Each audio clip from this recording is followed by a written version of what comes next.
할렐루야, 여러분 안녕하십니까? 월드 기독교 방송의 김창식 목사입니다. 성경 파노라마 오늘은 야고보서 편입니다. 야고보서 2장 14절로 26절 먼저 봉독해 드린 후에 이 야고보서 전체의 내용을 한번 살펴보도록 하겠습니다. 먼저 2장 14절에서 26절의 말씀입니다. 내 형제들아, 만일 사람이 믿음이 있노라 하고 행함이 없으면 무슨 이익이 있으리요? 그 믿음이 능히 자기를 구원하겠느냐? 만일 형제나 자매가 헐벗고 일용할 양식이 없는데 너희 중에 누구든지 그에게 이르되 평안히 가라, 더웁게 하라, 배부르게 하라 하며 그 몸에 쓸 것을 주지 아니하면 무슨 이익이 있으리요? 이와 같이 행함이 없는 믿음은 그 자체가 죽은 것이라. 혹이 가로되 너는 믿음이 있고 나는 행함이 있으니 행함이 없는 네 믿음을 내게 보이라. 나는 행함으로 내 믿음을 네게 보이리라. 네가 하나님은 한 분이신 줄을 믿느냐? 잘 하는도다. 귀신들도 믿고 떠나느니라. 아, 허탄한 사람아, 행함이 없는 믿음인 헛것인 줄 알고자 하느냐? 우리 조상 아브라함이 그 아들 이삭을 제단에 들 때에 행함으로 의롭다 하심을 받은 것이 아니냐? 네가 보거니와 믿음이 그의 행함과 함께 일하고 행함으로 믿음이 온전케 되었느니라. 이에 경에 이른 바 아브라함이 하나님을 믿으니 이것을 의로 여겼다는 말씀이 응하였고 그는 하나님의 벗이라 칭함을 받았나이니 이는 보건대 사람이 행함으로 의롭다 하심을 받고 믿음으로만 아니하니라. 또 이와 같이 기생 라합이 사제를 접대하여 다른 길로 나아가게 할 때에 행함으로 의롭다 하심을 받은 것이 아니냐. 영혼 없는 몸이 죽은 것 같이 행함이 없는 믿음은 죽은 것이니라. 아멘. 여러분, 이 야고보서는 예수님의 동생이자 예루살렘의 총회의 의장이었던 야고보가 팔레스타인 밖에 흩어져 있는 히브리인들의 12지파, 즉 당시 로마 제국의 가혹한 핍박으로 고난받고 있는 디아스포라 유대인들에게 보낸 회람 서신이라고 할 수가 있습니다. 이 서신의 수신자들은 고국과 멀리 떨어져 살았기 때문에 신앙적으로나 생활적인 면에서 여러 가지로 어려움이 많습니다. 그래서 야고보는 그들에게 위로와 용기를 북돋아 주고자 이 야고보서를 기록했습니다. 여기에서 우리가 한 가지 참고할 것은 바울이 쓴 로마서는 이방인들을 대상으로 썼기 때문에 믿음으로 구원 얻는다는 것을 강조했으나 이 야고보서는 이미 믿고 있는 유대인들인 디아스포라에게 썼기 때문에 믿는 자로서의 행위를 강조하고 있는 그러한 서신이기도 하죠. 그 첫 번째로 시련에 대한 생각을 한번 고뇌하고 있습니다. 우리가 살고 있는 이 세상은 바로 고난과 역경의 현장이죠. 이 고난과 역경의 현장은 지구촌 전체요, 기간은 아담의 범죄 시부터 종말까지이며 대상은 살아있는 모든 생물들인 것입니다. 한마디로 생명이 있는 것은 모두 다 시간과 장소, 상황을 관계없이 고난과 역경 속에서 살아가게 마련인 것입니다. 그런데 이 시련에는 특징이 있습니다. 먼저 욥이 당한 시련은 인간으로서는 도저히 상상할 수 없는 끔찍한 것이었으며 이해할 수 없는 애매한 시련이었죠. 또한 바울이 당한 시련은 얼마나 극심했는지 살 소망까지 없어진 참으로 견디기 힘든 시련이었다고 고린도후서 1장 8절에서 10절까지 그 말씀을 우리가 알 수가 있습니다. 그리고 갖가지 시련이 있습니다. 영육의 아픔이 있고 생활의 곤고함이 있고 남달리 열악한 환경이 있을 수 있으며 힘들고 어려운 인간관계와 또한 삶의 현장에서 갖게 되는 여러가지 갈등 등 이루 헤아리기 힘들 정도로 우리 주변에 참으로 우리 삶 가운데 많이 있죠. 먼저 하나님에 대한 사랑을 알아보기 위해서 이 신의 목적이 있음을 말해주고 있습니다. 하나님께서는 아브라함이 당신을 얼마나 사랑하는지 테스트해 보시기 위해서 100세에 난 아들 이삭을 모리아산에서 제물로 바치라고 말씀하신 것을 여러분 창세기 22장 1절 2절에서 보셔서 알 수가 있을 것입니다. 또한 믿음을 연단하여 사용하시기 위해서 그렇게 된 것을 우리가 베드로전서 1장 6절 9절도 보고 알 수가 있습니다. 다시 말하면 성도들이 신을 당할 때는 비록 힘들고 어렵지만 하나님께서 당신의 백성들을 더욱 견고하게 연단하여 능력 있는 사명조로 만들기 위해서라는 것이 디모데전서 3장 10절의 말씀인 것입니다. 이유 없는 고난과 이유 없는 어려움은 없다는 것이죠. 그리고 궁극적으로 복을 주시고 풍부한 삶으로 이끄시기 위해서는 바로 성도들에게는 어느 정도의 시련은 불가피한 거라는 말씀이 바로 이 성경적인 것입니다. 한마디로 성도가 당하는 시련은 저주가 아니고 오히려 다가오는 축복의 전조국이다. 이렇게 말씀드릴 수가 있습니다. 먼저 온전히 기쁘게 여겨야 된다는 것이 이 야고보 1장 2절의 말씀인데요. 신앙이 있는 사람은 이 시련에 대한 특징과 목적 그리고 시련 이후의 결과에 대해 알기 때문에 기쁘게 여길 수가 있는 것입니다.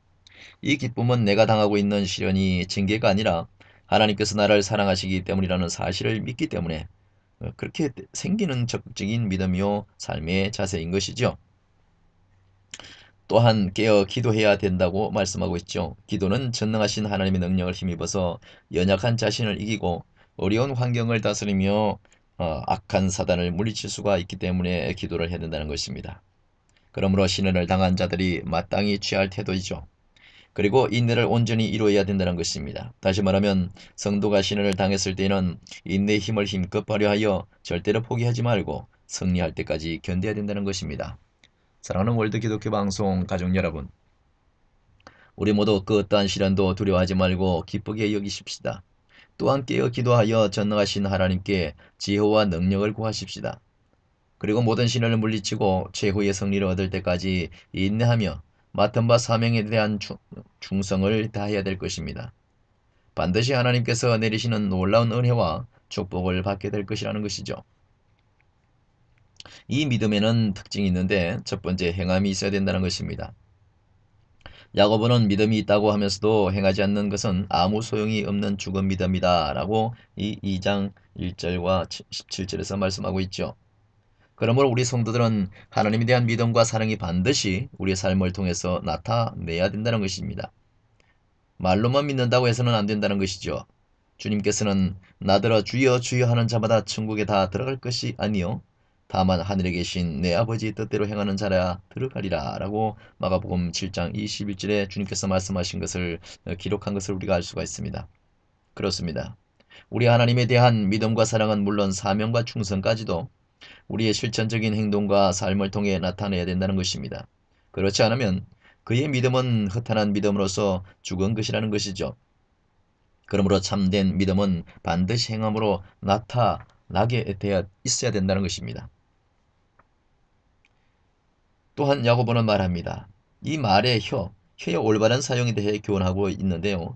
이 말은 하나님과의 관계는 물론 자기 자신과 이웃, 또 일이나 환경에서까지도 큰 영향을 주기 때문에 우리의 혀를 잘 간수해야 된다라고 지금 가르치고 있습니다. 왜냐하면 말이죠. 하나님께서는 우리 인간들이 말하는 대로 그에게 시행하시기 때문에 그렇습니다. 그래서 우리 인간은 이 말의 열매를 먹고 살게 되며 죽고 사는 것도 말에 달려 있습니다. 그러므로 우리는 이 말을 신중하게 해야 되는 것입니다. 야고보의 말처럼 듣기는 속히 하고 말하기는 더디해야 되겠죠. 미련하고 패역한 인간의 잘못된 말이 다툼을 일으키기 때문에 그렇습니다. 그러므로 피차서에게 유익되는 말만 해야 되겠습니다. 모든 사람들에게 은혜롭고 덕스러운 말만 해야 되겠죠. 아름다운 소망의 말만 해야 되겠습니다. 바로 거기에서 복된 삶을 살게 되고 하나님께 영광을 돌릴 수가 있다는 것입니다. 첫째로 지혜로운 삶을 살아야 된다는 것이 이 야고보가 주장하는 내용입니다. 성도는 먼저 하늘의 참 지혜를 얻어 선을 행하며 겸손하고 온유한 삶을 살아야 된다라고 야고보서 3장 13절로 말씀을 하고 있습니다. 그 사람은 하나님의 사랑과 다른 사람들의 축복을 받습니다. 또한 화목을 도모하는 삶을 살아야 한다는 것이죠. 야고보는 성도 간의 다툼의 원인인 바로 잘못된 정욕 때문이라고 하고 있습니다. 마음의 패역을 품고 악을 꾀하는 인간이 다툼을 일으키죠. 그러므로 우리의 은행심사와 삶에서 이러한 잘못된 독소들은 완전히 제거되고 종식되어야 된다는 것입니다. 그리고 길이요 진리요 생명이신 주님만 따라가야 된다는 것이죠. 왜냐하면 바로 그 길이 영원히 승리하는 길이기 때문에 그렇습니다. 사랑하는 월드 기독교 방송 가족 여러분, 우리 모두 바로 믿고 그대로 행하는 살아있는 신앙생활을 하십시다. 또한 언제나 말을 삼가고 항상 은혜롭고 덕이 되며 생명이 넘치는 아름다운 말만 하십시다. 그리고 언제나 지혜롭고 겸손하며 화목을 도모하는 멋진 신앙인들이 되시기를 주님의 이름으로 부탁을 드립니다. 끝으로 세 번째는 모든 환난에서 승리하기를 요구하고 있습니다. 야고보는 먼저 5장 13절에 이렇게 말하죠. 성도들에게 말합니다. 너희 중에 고난당하는 자가 있느냐? 저는 기도할 것이요 라고 말하고 있습니다. 왜냐하면 왜 하나님께서는 환난날에 나를 부르라 내가 너를 건지리니 네가 나를 영화롭게 하리로다 라고 말씀하셨기 때문에 그렇습니다. 하나님께서는 전능하신 분이기 때문에 우리의 입장과 처지, 형편과 사정을 너무나도 잘 아십니다. 그러므로 그 어떤 환난이나 고난과 역경이 오더라도 두려워하지 말고 담대하게 하나님 앞에 나아가 기도해야 하는 것입니다. 또한 야고보서 5장 13절에 말씀하기를 즐거워하는 자가 있느냐 저는 찬송할지니라 라고 표현하고 있습니다. 고난 가운데 기도하고 즐거우면 더 찬송하라는 얘기가 되겠습니다. 다시 말하면 즐거운 일이 있을 때에는 그 모든 것들이 다 나를 사랑하시는 하나님의 은혜임을 믿고 그분께 찬송과 감사로 영광을 돌리라는 말이죠. 한마디로 우리 성도들은 범사에 하나님의 은혜로 승리의 삶을 살아야 된다는 것입니다. 또 병마에서 기도로 승리하기를 요구하고 있습니다. 질병의 원인은 죄로 인한 징계에서 오는 경우도 있고 바울의 경우와 같이 하나님의 섭리로 오는 경우도 있으며 번뇌와 분노 때문에 발생하는 경우도 있습니다. 그런데 야고보는 성도가 병이 들었을 때에 병자 자신과 교회가 해야 할 일에 대해 교훈하고 있습니다. 야고보서 5장 14절에서 15절을 참고하시기를 바랍니다. 먼저 병자 자신의 믿음이 있어야 된다라고 가르치고 있습니다. 하나님은 치료자이시죠. 예수님은 만병의 의사가 되십니다. 그러므로 자신이 하나님의 은혜 안에서 회복된다는 확실한 믿음을 가지고 교회에 나와서 주의 종의 기도를 받고 합심하여 기도하면 하나님께서 치료해 주신다는 것이죠. 그래서 성경은 믿음의 기도는 병든 자를 낫게 한다라고 야고보서 5장 15절에 분명히 기록되어 있습니다. 당시는 유대교에서 기독교로 개종했다가 계속된 핍박과 고난에 못 이겨서 다시 유대교로 돌아가거나 믿음을 잃어버리고 방황하다가 이단 사슬에 현혹되어 진리에서 떠나 그릇된 신앙의 길을 가고 있는 자들이 참으로 많았습니다. 지금 이 현실에서도 마찬가지죠. 올바른 진리의 길을 찾지 못하고 신천지에 빠져서 허덕이는 성도들이 얼마나 많습니까? 우리는 그들을 위해서 기도해야 될 줄로 믿습니다. 그런데 야고보는 이러한 자들을 미혹의 길에서 다시 돌아서게 하여 바로 세우는 것은 주님의 구속사업에 동참하는 것으로서 가장 귀한 일이라고 말하고 있습니다.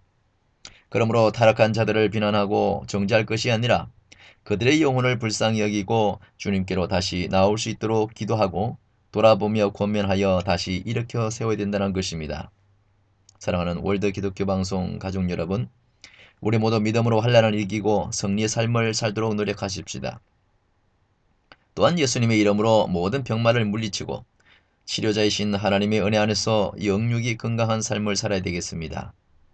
그리고 낙오된 자를 다시 세워 일으킴으로써 한 영혼을 천하보다 더 귀하게 여기시는 하나님께 모든 영광을 돌리며 사시기를 주님의 이름으로 축복합니다. 여러분 감사합니다.